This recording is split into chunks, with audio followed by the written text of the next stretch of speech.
आज देखिए हम जो है प्रश्न में जो पहला प्रश्न हमारा है वो है भारत छोड़ो आंदोलन कि भारत छोड़ो आंदोलन के प्रमुख कारणों का उल्लेख कीजिए। अब यहाँ पे सबसे पहले आपको ये जानना होगा कि भारत छोड़ो ऐसा नारा क्यों दिया गया। तो जैसा कि आप जानते हैं कि दो विश्व युद्ध लड़ा गया था। पहला जो विश्व युद्ध लड़ा गया था वो 1914 से लेकर 1918 तक लड़ा गया। पहला विश्व युद्ध 1914 से लेकर 1918 तक लड़ा गया। दूसरा विश्व युद्ध लड़ा गया 1939 से लेकर 1945 तक लड़ा गया। तो जब दूसरा विश्व युद्ध लड़ा गया था तो उस समय अंग्रेजों ने भारतीयों को भी युद्ध में शामिल कर लिया था। तो युद्ध में भारतीयों को अंग्रेजों ने शामिल किया तो क्या अंग्रेजों ने भारतीयों से पूछा था? नहीं पूछा था।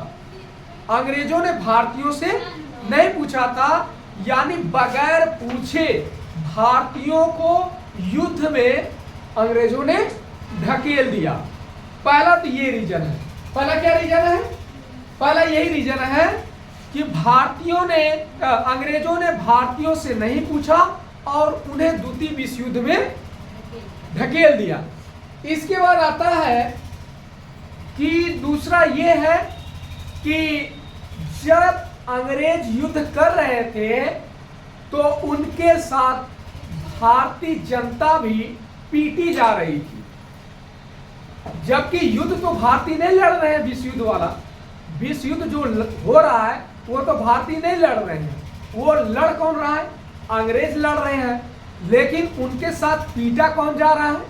भारत की जनता पीटी जा रही है। हमने क्या बताया कि अंग्रेजों ने भारतीयों से नहीं पूछा और उनको द्वितीय विश्व युद्ध में ढकेल दिया। पहला ये हो गया। दूसरा रीजन ये हो गया कि जब विश्व युद्ध लड़ा जा रहा था तो उसमें अंग्रेज पीटे जा रहे थे, लेकिन अंग्रेजों के साथ साथ भारतीय भी पीटे जा रहे थे। तो इसलिए भारतीयों ने कहा कि भारत छोड़ो। दूसरा चीज ये है कि जब भारत छोड़ो आंदोलन चला था उस समय भारत, पाकिस्तान, नेपाल ये जो देश हैं ये सब एक सूत्र में बंधे हुए थे और इन लोगों ने सामूहिक रूप से कहा था कि भारत छोड़ो, अब हमारे लिए हमें अपने देश पर खुद से शासन करने दो, हमारा भारत अब छोड़कर जाओ। ठीक है ना, ये इसके हो गए प्रमुख कारण। हो गया ना, आगे बढ़े। अब दूसरा क्वेश्चन आप देखिएगा। पहले का अथवा, जो पहले का अथवा दिया गया, जोसेफ मैथ्यूनी के विचारों पर प्रकाश डालिए। ये जोसेफ मैथ्यूनी क्या है, हमें ये जानना होगा। ये कहाँ का है?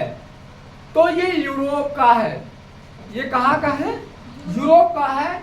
ये युवा था, इसके अंदर ईमानदारी थी, इसके अंदर कोई छलकपट नहीं था, इसमें अटूट विश्वास था अपने संघर्ष के ऊपर कि हम अपने संघर्ष के बल पे अपने देश की एकता, अपने देश की अखंडता को एक सूत्र में बांध सकते हैं।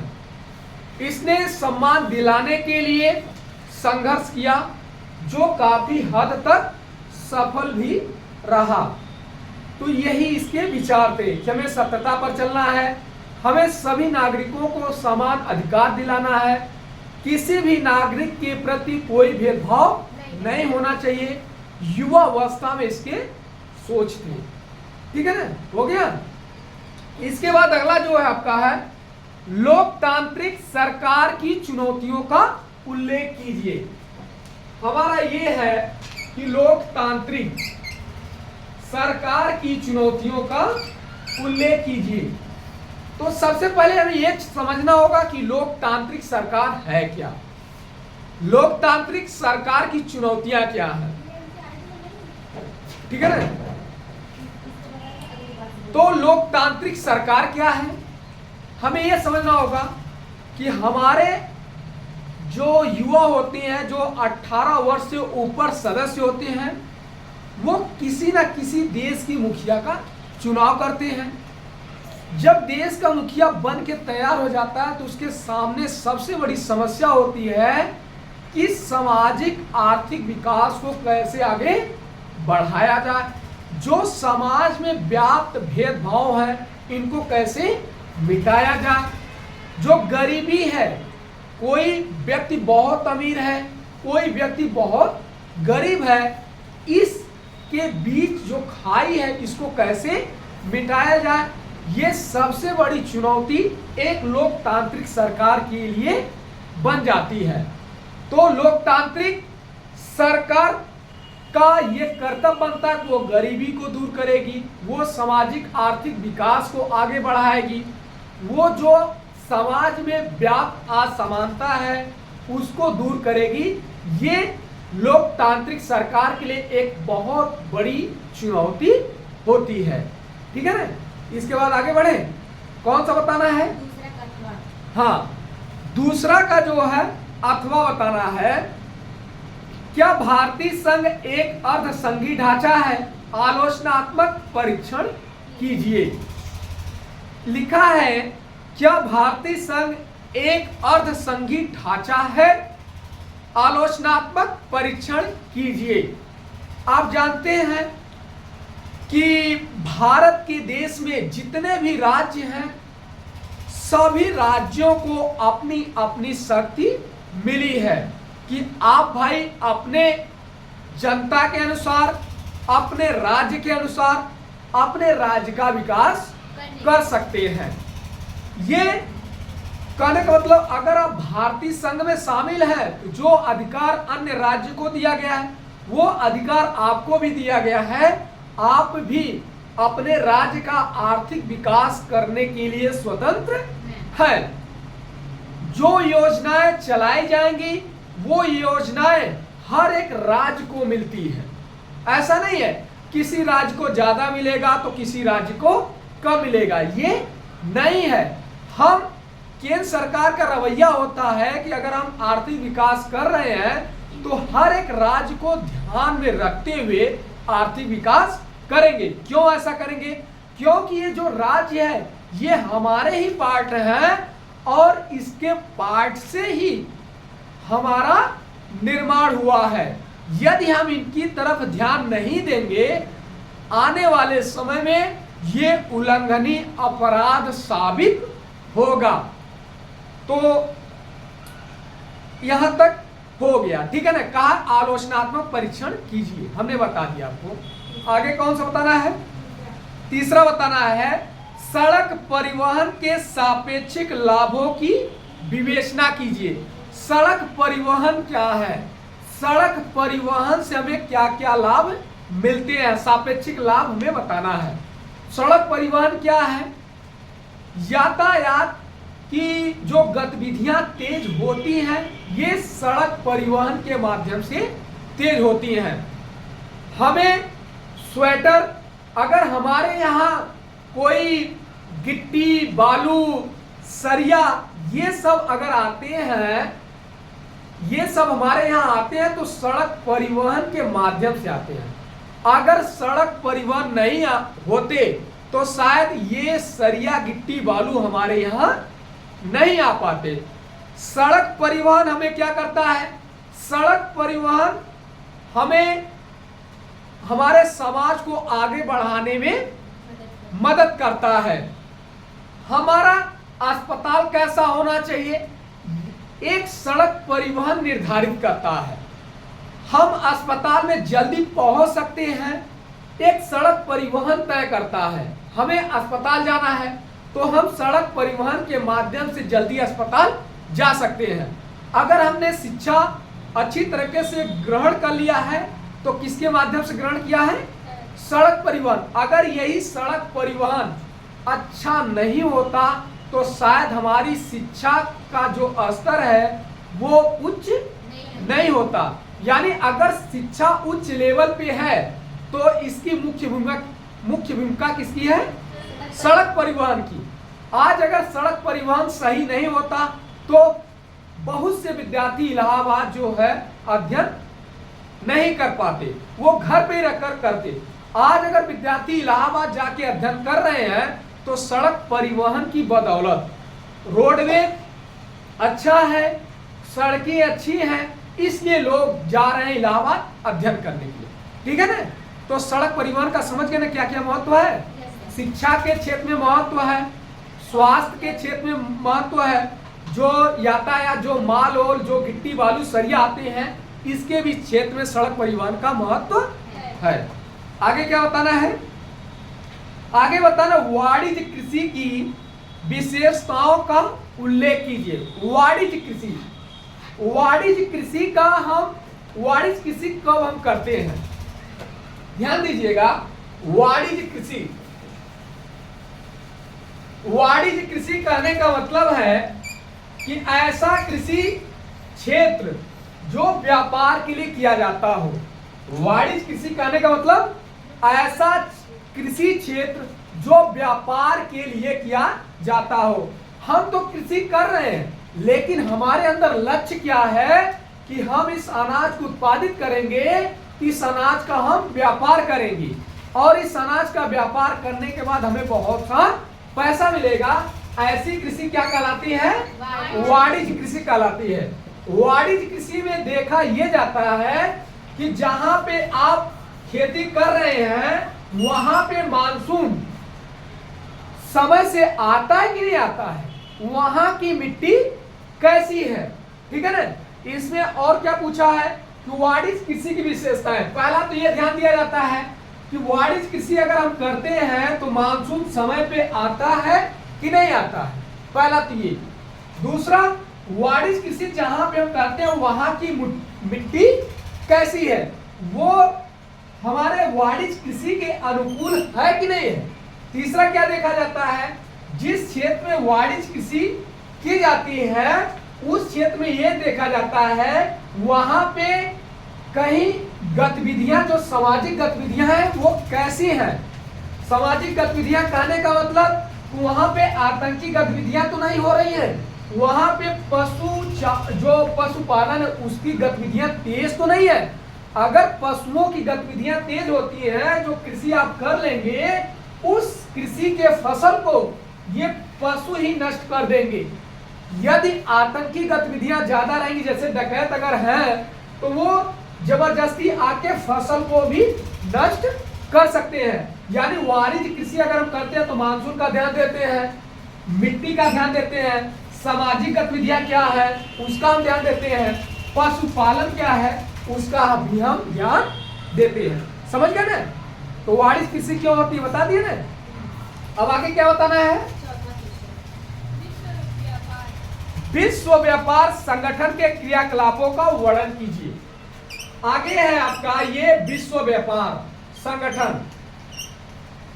विश्व व्यापार संगठन, विश्व व्यापार संगठन, इसमें आप देखिए एक आपको जो है 1945 और एक 1995 की बात आपको ध्यान में रखते हुए विश्व व्यापार की जो बात करनी होगी। ये विश्व व्यापार संगठन क्या है? विश्व व्यापार संगठन क्या है? तो विश्व व्यापार संगठन कई देश के से आने वाले व्यापारियों का संगठन है। कई देश के व्यापारों का संगठन है। इसकी जो स्थापना हुई थी वो कब हुई थी? 1945।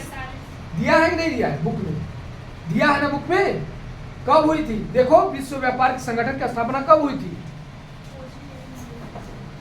विश्व व्यापार की देखो, इसमें जो विश्व व्यापार संगठन है, हमने तो आपको ये बताया है कि ये क्या करता है, कई देशों का समूह है इसमें, इसको हमने बताया था ना। अब ये विश्व व्यापार संगठन को इंग्लिश में कहते हैं WTO, world trade organisation. WTO इसे क्या कहते हैं? World trade organisation. ठीक है ना? अब इसकी स्थापना की बात करें तो इसकी स्थापना जो हुई थी वो कब हुई थी? 1 जनवरी 1995 को हुई थी। कब हुई थी? 1 जनवरी 1995 की हुई थी। और विश्व व्यापार संगठन के मुख्यालय की बात करें तो विश्व व्यापार के मुख्यालय की बात करें, इसका मुख्यालय कहाँ है? जिनेवा में है। और ये जिनेवा कहाँ पड़ता है? स्विट्जरलैंड में। कहाँ पड़ता है? स्विट्जरलैंड में पड़ता है। तो विश्व व्यापार संगठन की जो स्थापना है वो हुई थी 1 जनवरी 1995 को, और इसका मुख्यालय कहाँ है? जिनेवा में है। अब ये बात ये आता है कि ये जो विश्व व्यापार संगठन है ये करता क्या है? विश्व व्यापार संगठन क्या करता है ये हमें देखना होगा। तो ये विश्व व्यापार संगठन जो है समझौते का प्रस्ताव है। विश्व व्यापार संगठन क्या है? समझौते का प्रस्ताव है। दूसरा क्या होता है कि ये क्या करता है? एक व्यापार के लिए वार्ता प्रस्तुत करता है। हमने पहला बताया ये व्यापार के समझौते का प्रस्ताव होता है, व्यापार के लिए वार्ता खड़ा करता है, ठीक है ना। अब इसमें क्या होता है कि जो विश्व व्यापार में शामिल देश होते हैं वो सभी देश मिल करके नीतियां बनाते हैं। जो विश्व व्यापार संगठन में शामिल देश होते हैं वो मिल करके व्यापार के लिए क्या बनाते हैं? नीतियां बनाते हैं, और उन नीतियों का पालन सभी देशों को करना पड़ता है। इसके बाद ध्यान से देखिएगा, इसके बाद बताया है जो विकासशील देश होते हैं वो अपने तकनीकी परीक्षण का इस्तेमाल भी इसमें करते हैं। क्या करते हैं? तकनीकी परीक्षण का इस्तेमाल करते हैं। तो इतना ही बहुत काफी है। एक बार फिर सुन लीजिए, विश्व व्यापार संगठन की स्थापना जो है 1 जनवरी 1995 को हुई थी। विश्व व्यापार संगठन को हम अंग्रेजी में कहते हैं वर्ल्ड ट्रेड ऑर्गेनाइजेशन, विश्व व्यापार संगठन। विश्व व्यापार संगठन का मुख्यालय जिनेवा में है, और जिनेवा कहाँ है? स्विट्जरलैंड में है, ठीक है ना। फिर इसके बाद विश्व व्यापार संगठन व्यापार समझौते का प्रस्ताव है। विश्व व्यापार संगठन व्यापार समझौते का प्रस्ताव है। इसमें व्यापार संबंधी वार्ता की जाती है। इसमें क्या कही जाती है? व्यापार संबंधी वार्ता की जाती है। विश्व व्यापार संगठन में सम्मिलित जो देश होते हैं ये मिल करके नीतियां बनाते हैं, और इन नीतियों का पालन सभी देशों को करना पड़ता है, ठीक है ना। फिर इस विश्व व्यापार संगठन में जो विकसित देश होते हैं वो अपने तकनीकी परीक्षण का प्रयोग करते रहते हैं, ठीक है ना। आगे बढ़े, इतना तो बहुत हो गया, लिख लेंगे। आगे क्या है? आगे है चौथा, उपभोक्ता जागरूकता हेतु कोई 4 उपाय सुझाइए। उपभोक्ता जागरूकता हेतु कोई 4 उपाय सुझाइए। अब इसमें देखिए उपभोक्ता क्या है। पहले तो हमें यह समझना होगा उपभोक्ता क्या समझना होगा? उपभोक्ता क्या है? उपभोक्ता का अर्थ यह होता है कि जो उपयोग करता है, जो उपयोग करता है उसी को हम क्या कहते हैं? उपभोक्ता कहते हैं। क्या कहते हैं? उपभोक्ता। जैसे कहने का मतलब कि जब आपके यहाँ ब्रेड आता है, जब आपके यहाँ ब्रेड आता है तो आप उसको खाते हैं तो आपकी शरीर स्वस्थ होती है। आपने ब्रेड का उपयोग किया तो आप क्या हो गए? उपभोक्ता। क्या हो गए? उपभोक्ता। तो उपभोक्ता के लिए उपभोक्ता जो है 4 प्रकार से होते हैं। एक सर्वाहारी, शाकाहारी, मांसाहारी और एक हाँ 3 शाकाहारी, मांसाहारी और सर्वाहारी, ये उपभोक्ता है। अब जैसे शाकाहारी हम क्यों नाम लें? कोई ऐसे व्यक्ति होते हैं जो केवल और साग सब्जी खाना जानते हैं, कोई ऐसे व्यक्ति हैं जो मांस ही खाते हैं, कोई ऐसे व्यक्ति हैं जो है मांस और साग सब्जी दोनों खाते हैं। तो सर्वाहारी यानी उपयोग तो मांस का भी कर रहे हैं, उपयोग जो है साग का भी कर रहे हैं, उपयोग मांस और साग दोनों का कर रहे हैं, ठीक है ना। ये सब किसमें गिने जाएंगे? उपभोक्ता में गिने जाएंगे। अब उपभोक्ता के लिए जो पूछा है, जागरूकता हेतु कोई 4 उपाय सुझाइए। सुझाने का मतलब ये है कि आप किसी भी वस्तु का कितनी मात्रा में यूज करते हैं। आप कोई भी किसी भी वस्तु का एक निश्चित मात्रा में यूज करिए। जैसे अगर आप खा रहे हैं तो आप एक निश्चित मात्रा में यूज करिए, ताकि ये जो आपकी शारीरिक बनावट है ये अच्छी तरीके से चलती रहे। दूसरा क्या है? दूसरा ये बताया गया है कि जो उपभोक्ता है उस उपभोक्ता को यह ध्यान रखना पड़ता है कि जो चीजें मिश्रित की गई हैं उनकी मात्रा क्या है, उनकी मात्रा क्या, उनका लेवल क्या है, ये हमें जानना बहुत जरूरी होता है।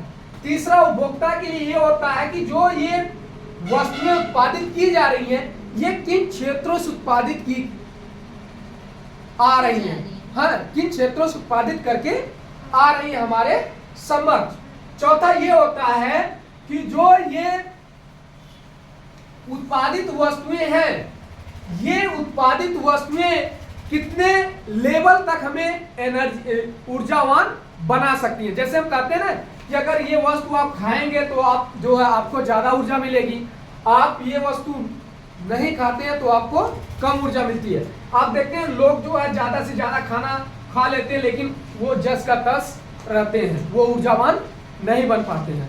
तो उपभोक्ता ये जागरूकता संबंधी नियम है, जागरूकता संबंधी, ठीक है ना।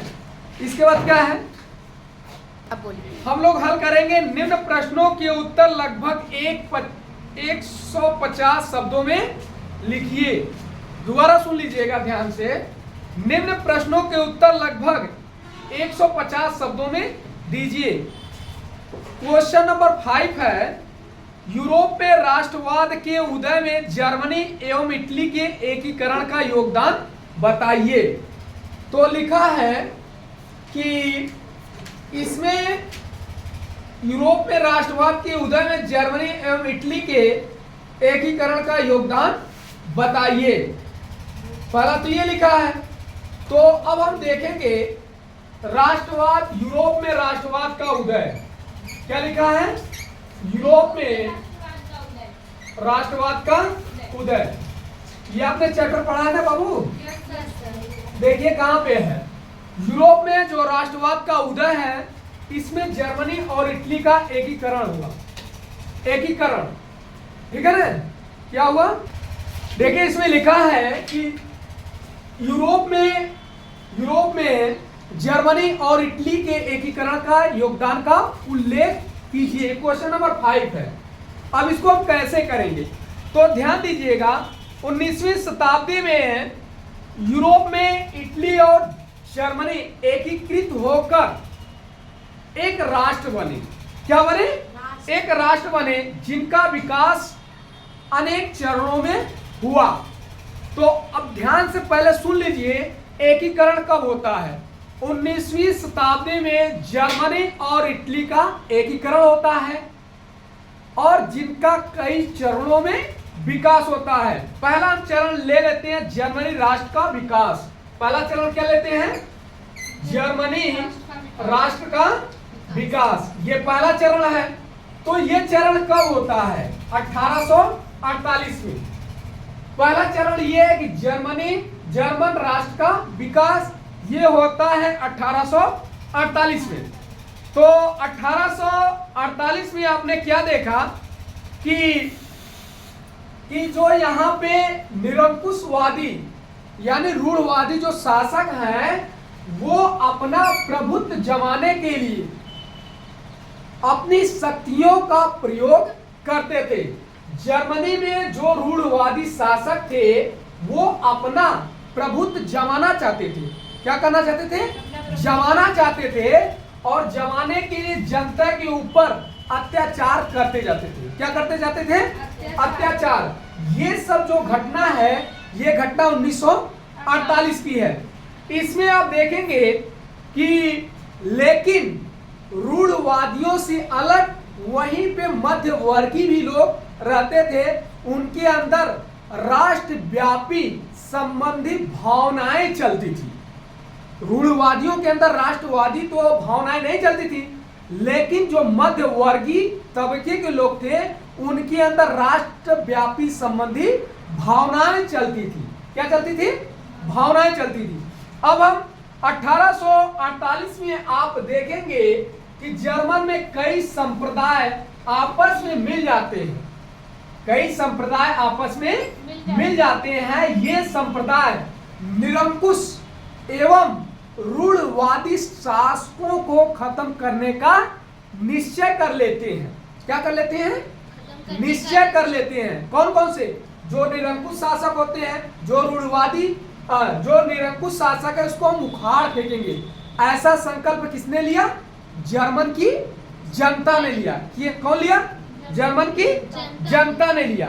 फिर इसके बाद हम यहां से जर्मन राष्ट्र का एकीकरण बता दिए हैं। अब इसके बाद आते हैं इटली का एकीकरण। किसका बताते हैं? इटली का एकीकरण। इटली का एकीकरण। अब हम बात करते हैं कि इटली का एकीकरण कब हुआ। तो इटली का जो एकीकरण है वो 19वीं शताब्दी में हुआ। कब हुआ? 19वीं शताब्दी में हुआ। यहां पे हम बात ये करेंगे, कुछ समय जो इटली है, जिस समय इसका एकीकरण किया जा रहा था उस समय इटली 7 राज्यों में बटा हुआ था।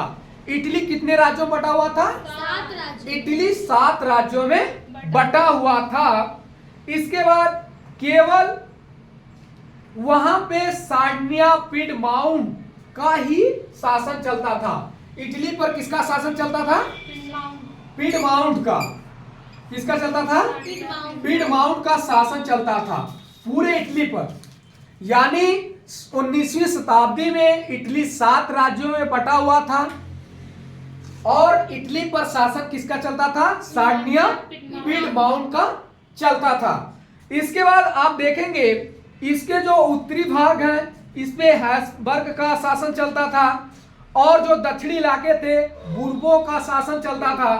फिर इसके प्रमुख अपना योगदान कई व्यक्तियों ने दिया इटली को एकीकरण करने में। तो इटली को एकीकरण करने में कई व्यक्तियों ने अपना प्रमुख योगदान दिया। तो इटली का एकीकरण कब हुआ? 19वीं शताब्दी में हुआ। और जर्मन राष्ट्र का एकीकरण कब हुआ? 19वीं शताब्दी में हुआ। ठीक है ना? इसके बाद आगे देखते हैं। तो लिखा था आपको कि 150 शब्दों में आपको लिखना है। तो इतना बहुत काफी हो गया। 150 शब्द में लिख ही सकते हैं आप जो है। अब इसके बाद आगे क्या है? पांचवा है, पांचवा का अथवा। पांचवा का कौन सा है? अथवा है। अब अथवा में आप देखेंगे तो क्वेश्चन कौन सा, एक बार फिर आप बोलिए।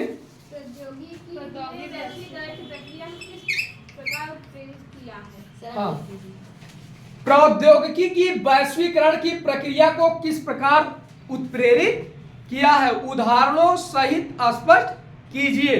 अब इसमें देखिए वैश्वीकरण की प्रक्रिया। पहले तो हमें यह समझना कि ये वैश्वीकरण क्या है। वैश्वीकरण क्या है? वैश्वीकरण की प्रक्रिया जब होती है तो इसमें सारे देश आपस में एक सूत्र में बंध जाते हैं।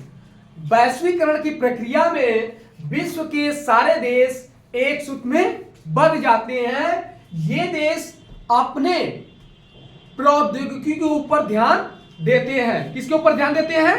प्रौद्योगिकी के ऊपर ध्यान देते हैं। इसमें हम आपसे बताएंगे कि जब वैश्वीकरण की प्रक्रिया हुई, जब सारे देश एक सूत्र में बंधे, तो वहां पे बताया गया कि जो 50 साल है, 50 साल में सबसे ज्यादा प्रौद्योगिकी का ही विकास हुआ। और 50 साल में सबसे ज्यादा प्रौद्योगिकी का विकास हुआ।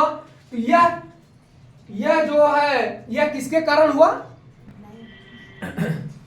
इसमें देखिए हमने आपको बताया कि ये इसमें विगत 50 वर्षों में प्रौद्योगिकी के माध्यम से देश की उन्नति हुई। हालांकि आप प्रौद्योगिकी में सड़क परिवहन भी जोड़ सकते हैं, क्योंकि टेक्नोलॉजी का जब विकास हुआ तो टेक्नोलॉजी का विकास सड़क पर भी हुआ है।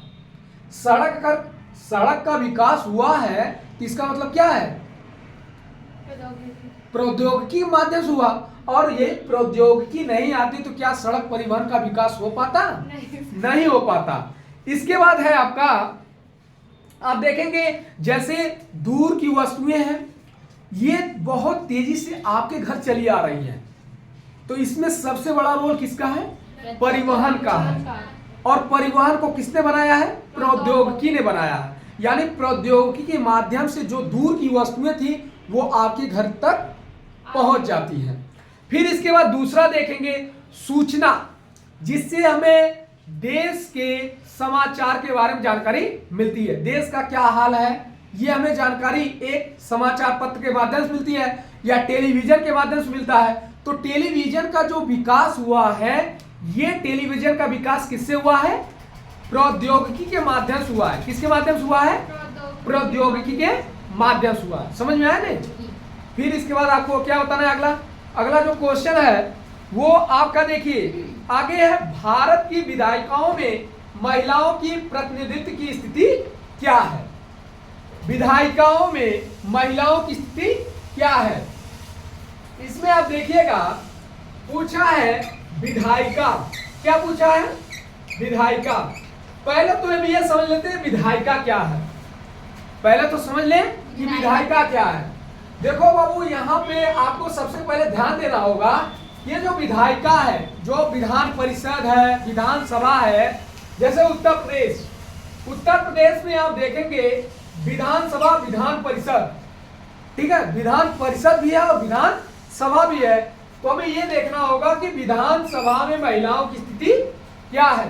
क्या संविधान के मुताबिक विधानसभा में महिलाओं को जगह दिया गया है कि नहीं दिया गया, ये हमें जानना बहुत जरूरी होगा। संविधान में जैसा कि आप जानते हैं कि संविधान में उल्लेखित है कि ग्राम पंचायत के चुनाव में 33% महिलाओं को ही आरक्षण मिला है। यानी ग्राम पंचायत का जब चुनाव होगा 100% में केवल और केवल 33% महिलाएं ही चुनकर आएंगी। यानी आप कह सकते हैं कि वहां से, और दूसरी प्रक्रिया आप जानना चाहेंगे तो 50% भी हालांकि हुआ है, ऐसा भी होता है। अब हमें देखना है कि विधायिका में महिलाओं की स्थिति क्या है। तो महिलाओं की स्थिति बहुत बेहतर नहीं है। महिलाओं की स्थिति बहुत बेहतर नहीं है। अब यहाँ पे, अब महिलाएं जब यहाँ पे चुन कर आती हैं तो वो क्या करती हैं? वो महिला संबंधी मुद्दे उठाती हैं कि महिलाओं को बाहर नहीं निकलने दिया जाता है, महिलाओं को जो स्वतंत्र होकर शिक्षा ग्रहण नहीं करने दिया जाता है, महिलाएं जो है एक स्थान से दूसरे स्थान पे स्वतंत्र होकर नहीं घूम सकती हैं। यही है। फिर आगे कौन सा है? अथवा कौन सा है? नंबर 6, प्रश्न नंबर 6 का जो है ये अथवा हम बताएंगे। तो प्रश्न नंबर 6 का प्रश्न क्या है? तो इसमें ये प्रश्न है कि भारत में स्थानीय स्वशासन से आप क्या समझते हैं? भारत में स्थानीय स्वशासन से आप क्या समझते हैं? इस शासन के किन्हीं 2 गुणों एवं किन्हीं 2 दोषों का उल्लेख कीजिए। तो स्थानीय स्वशासन का तात्पर्य होता है कि जो हमारा, जहां पे हम जहां हमारा निवास होता है वहां का खुद का शासन। यानी स्थानीय शासन कहने का मतलब गांव का शासन। कहां का शासन? गांव का शासन। अब गांव की जनता ही गांव के ऊपर राज करेगी। गांव की जनता ही गांव के ऊपर राज करेगी। तो गांव की जनता मिल करके गांव मुखिया का चुनाव करती है। गांव की जनता मिल करके किसका चुनाव करती है? गांव मुखिया का। ग्राम प्रधान, जिसको मुखिया कहते हैं, ग्राम प्रधान का चुनाव करती है। जनता के द्वारा चुना गया ग्राम प्रधान ही गांव के ऊपर क्या करता है? शासन करता है। गांव की जनता के द्वारा चुना गया ग्राम प्रधान गांव के ऊपर क्या करता है? शासन करता है। क्या करता है? शासन करता है। इसके बाद इस शासन के किन्हीं दो गुणों एवं किन्हीं दो दोषों का उल्लेख कीजिए। यहां देखिए दो गुण क्या होते हैं। पहला तो गुण ये होता है कि जो गांव का प्रधान होता है वो अपने क्षेत्र से भली भांति रूप क्या होता है, अवगत होता है। ठीक है ना, भली भांति रूप से अवगत होता है। वो जानता है कि हमारे क्षेत्र में ये सड़क अगर विकसित की जाए तो गांव को लाभ मिलेगा कि नहीं लाभ मिलेगा। हमारे क्षेत्र पे अगर यहाँ पे बिजली संचालित की जाए तो हो सकता है हमारे देश, हमारे गांव में अच्छी तरीके से बिजली का विकास हो पाए। वो अच्छी तरीके से परिचित होता है। दूसरा क्या होता है, गांव का प्रधान, जो गांव का प्रधान होता है उसके अंदर भी ये होता है कि वो तालाब की खुदाई करे। तालाब की खुदाई क्यों करता है, गांव में जल की उपलब्धता अच्छी तरीके से बनी रहे। गांव में जल की उपलब्धता अच्छी तरीके से बनी रहे, गांव के लोगों को अपने खेत की सिंचाई के लिए दर दर भटकना न पड़े। गांव में यदि तालाब रहेगा तो गांव के लोग तालाब से पानी ले करके अपने खेत में सिंचाई करेंगे। अब इसके बाद पूछा है कि दो दोषों का उल्लेख कीजिए। अब इसके दोष क्या हैं। जो गांव का मुखिया होता है वो केवल और केवल अपने पक्ष को भी देखकर कार्य करता है। जो गांव का मुखिया होता है वो अपने पक्ष को देखकर काम करता है। यदि उसके पक्ष में सही है तो वो काम करेगा, अगर उसके पक्ष में सही नहीं है तो वो काम नहीं करेगा। दूसरा दोष क्या है, दूसरा दोष ये है कि गांव की जनता को जब ग्राम प्रधान के यहाँ किसी काम के लिए जाना पड़ता है तो ग्राम प्रधान उनकी बातों को अच्छी तरीके से नहीं सुनते हैं। उनको पहले तो सुनेंगे लेकिन दूसरे दिन उसको भूल जाएंगे। ये इनका पहला दूसरा दोष है। ठीक हो गया। इसके बाद कौन सा है, आठवां का क्वेश्चन नंबर 8। क्वेश्चन नंबर 8 अथवा क्वेश्चन नंबर 8 हम सेट नंबर 4 2023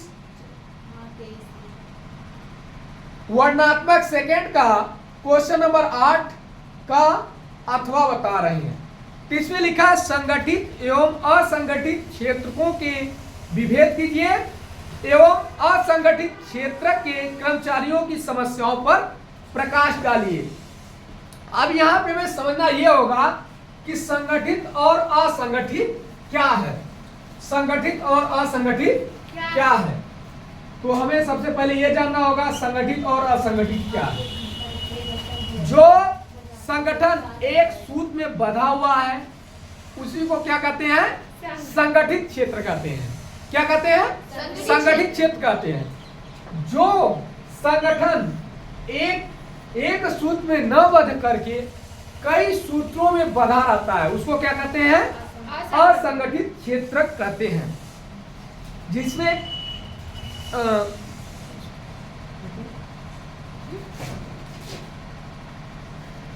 तो हमने कहा है कि संगठित और असंगठित। देखिए जो एक सूत्र में बंधे होते हैं वो संगठित हो गए, जो अनेक सूत्र में बंधे होते हैं वो असंगठित हो गए। अब संगठित में आप क्या लिख सकते हैं, संगठित क्षेत्र में क्या होता है, एक पद्धति का पालन किया जाता है। संगठित क्षेत्र में क्या किया जाता है, एक पद्धति का पालन किया जाता है। जबकि असंगठित क्षेत्र में कोई पद्धति नहीं होती है, कोई नियम नहीं होता है। तो नियम आपका किसमें होता है, संगठित क्षेत्र में होता है, और नियम किसमें नहीं होता है, असंगठित क्षेत्र में होता है। दूसरा पॉइंट क्या है, जो संगठित क्षेत्र है इसमें रोजगार की अवधि निर्धारित होती है कि आप संगठित वाले क्षेत्र में अगर आ गए हैं तो आपको रोजगार मिलेगा। लेकिन असंगठित क्षेत्र में जाएंगे तो वहां पे रोजगार की अवधि निर्धारित नहीं होती है। तीसरा पॉइंट क्या है, जो संगठित वाला क्षेत्र होता है इसमें सुरक्षा के पुख्ता इंतजाम किए जाते हैं कि अगर आप संगठित क्षेत्र में काम कर रहे हैं तो आपके सुरक्षा की गारंटी ये भारत सरकार लेती है। ठीक है ना। लेकिन असंगठित क्षेत्र में देखें तो वहां पे सुरक्षा की कोई गारंटी नहीं होती। आपके साथ क्या हो सकता है पता ही नहीं, उसकी कोई जिम्मेदारी नहीं है। फिर इसके बाद आप देखेंगे जो संगठित क्षेत्र है, हमने आपको पहले बताया जो संगठित क्षेत्र है ये सरकार द्वारा पंजीकृत किया जाता है। तो संगठित क्षेत्र किसके द्वारा पंजीकृत किया जाता है? सरकार के द्वारा। पंजीकृत करने का मतलब ये संगठित क्षेत्र सरकार के द्वारा चला जाता है। जो ये असंगठित क्षेत्र होता है ये सरकार द्वारा पंजीकृत नहीं होता है, यानी इसको सरकार नहीं चलाती है। धन्यवाद। आगे